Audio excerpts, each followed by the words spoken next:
IPLच्या 14व्या सामन्यानंतर Nicholas Pooran सर्वाधिक धावा करण्याच्या बाबतीत अव्वल स्थानावर आहे।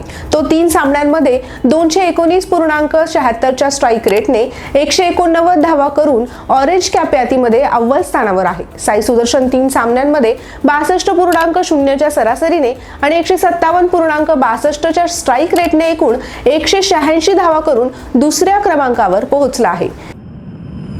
IPL 2025च्या 14व्या सामन्यात गुजरात टायटन्सने रॉयल चॅलेंजर्स बेंगळुरूचा 8 गडी राखून पराभव केला। या विजयासह गुजरातच्या फलंदाजांनी ऑरेंज कॅप यादीमध्ये झेप घेतली आहे।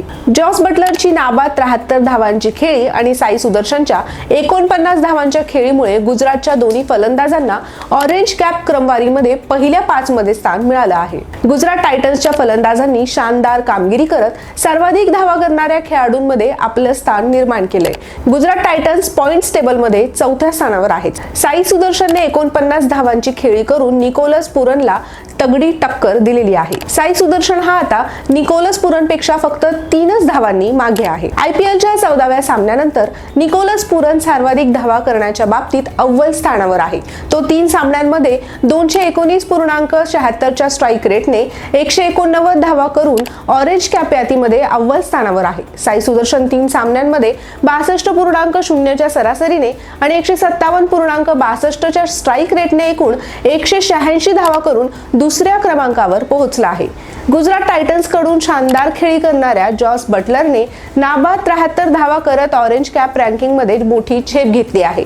बटलरने 3 सामन्यांमध्ये 83च्या सरासरीने आणि 172च्या शानदार स्ट्राइक रेटने 166 धावा केलेल्या आहे। यासह तो क्रमवारीमध्ये 3ऱ्या स्थानावर पोहोचला आहे। 206.94च्या प्रभावी स्ट्राइक रेटने 149 धावा काढल्यानंतर श्रेयस अय्यर आता IPL 2025च्या ऑरेंज कॅप स्टँडिंग मध्ये 4थ्या स्थानावर आहे।